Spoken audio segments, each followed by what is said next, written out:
સુરત શહેર traffic police એક્શનમાં આવી છે। રોંગ સાઈડ વાહન ચલાવનારા 1274 વાહન ચાલકોની સામે કાર્યવાહી કરવામાં આવી છે। સુરત શહેરમાં ટ્રાફિક નિયમોની સુયોગ્ય અમલવારી કરાવવા માટે ગંભીર અકસ્માતોમાં ઘટાડો થાય તે માટે ટ્રાફિક શાખા દ્વારા રોંગ સાઈડ વાહન ચલાવતા વાહન ચાલકો વિરુદ્ધ સ્પેશિયલ ડ્રાઈવનું આયોજન કરવામાં આવ્યું છે। અલગ અલગ વિસ્તારોમાં ટીમો બનાવી રોંગ સાઈડમાં વાહન ચાલકોને રોંગ સાઈડમાં વાહનો નહીં ચલાવવાની સમજ આપવામાં આવી રહી છે। આ ઉપરાંત વારંવાર રોંગ સાઈડમાં પોતાનું વાહન ચલાવી અકસ્માત માટે જવાબદાર બને છે તેવા વાહન ચાલકો વિરુદ્ધ લાયસન્સ સસ્પેન્ડ કરવા માટે આરટીઓને રિપોર્ટ કરવામાં આવ્યો છે। સુરત શહેર ટ્રાફિક પોલીસ એક્શનમાં આવી રોંગ સાઈડ વાહન ચલાવનારા 1274 વાહન ચાલકોની સામે કાર્યવાહી કરવામાં આવી છે। 830 રોંગ સાઈડ વાહન ચાલકો વિરુદ્ધ કેસ કરવામાં આવ્યા છે। એક જ દિવસમાં સુરત ટ્રાફિક પોલીસ દ્વારા આ કામગીરી કરવામાં આવી છે। સૌથી વધુ વરાછા મેઇન રોડ ઉપરથી રોંગ સાઈડ વાહન ચલાવનારા પકડાયા છે। વાહન અકસ્માત અટકાવવા માટે રોંગ સાઈડ વાહન ચલાવનાર સામે સુરત ટ્રાફિક પોલીસની લાલ આંખ છે।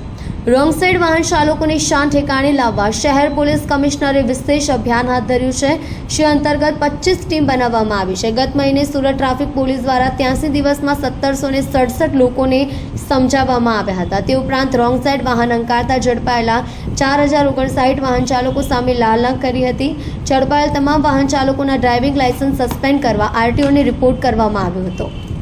ઉલ્લેખનીય છે કે ટ્રાફિક સિગ્નલના નવા નિયમો કડકાઈથી અમલવારી શરૂ કરવામાં આવી છે, તો કેટલાક વાહન ચાલકો સિગ્નલ ઉપર ઊભા ન રહેવું પડે, જેથી કરીને રોંગ સાઈડથી ઉપરથી નીકળી જાય છે। ટ્રાફિક સિગ્નલનું કડકાઈથી પાલન કરવા ઉપર પોલીસ ભાર મૂકી રહી છે। બીજી તરફ પોલીસ વાહન ચાલકો ટ્રાફિકથી બચવા વચલો રસ્તો અપનાવી રહી છે, જેને લઈને જ પોલીસ કમિશનરે રોંગ સાઈડ વાહન હંકારતા વાહન ચાલકો સામે કડકાઈથી કાર્યવાહી શરૂ કરી છે। આજે ડીસીપી ટ્રાફિક સાહેબ તરફથી રોંગ પાર્કિંગની ડ્રાઈવ આપવામાં આવી છે। કારણ કે ઘણી વખત આપણે જોઈએ છીએ કે રોંગ પાર્કિંગમાં એક વાહન પડેલું હોય છે, બીજા 50થી 100 વાહનના ટ્રાફિકનો ટાઈમ ખરાબ કરતા હોય છે। તો આજે અમે અલગ અલગ ટીમો બનાવી અને લોકિંગનો ખાસ ઉપયોગ કરવાના છીએ। તો અમારી લોકિંગ અને ક્રેનો સાથે રાખી અને રો પાર્કિંગના કેસો કરવાના છીએ। ત્યાર પછી અમે સ્પીડ ગનનો ઉપયોગ કરી અને ઓવર સ્પીડમાં જે વાહનો જતા હોય છે એના ઉપર કાર્યવાહી કરવાના છીએ। ત્યાર પછી અમુક ડીસીપી ટ્રાફિક સાહેબે એક વિસ્તાર નક્કી કરેલા છે, 2-3 વિસ્તાર, જે નવસારી બજાર છે, માન દરવાજા છે, આ ટાઈપના। તો ત્યાં અમારી સંયુક્ત ટીમો કામ કરી અને જે અમુક ઘણા લાંબા ટાઈમથી જે વાહનો પડ્યા રહે છે અને જેના કારણે રસ્તા ઘણા બધા સાંકડા થઈ ગયા છે, તો આવા રસ્તાઓ ઉપર હ્યુજ એન્ફોર્સમેન્ટ કરી અને રસ્તાઓ ખુલ્લા કરવાનું આયોજન કરવામાં આવ્યું છે। અત્યાર સુધીમાં કેટલા ઉપર કાર્યવાહી કરવામાં આવી છે? અત્યાર સુધીમાં ગઈકાલે 1415 વાહન ચાલકો વિરુદ્ધમાં કાર્યવાહી કરવામાં આવી છે।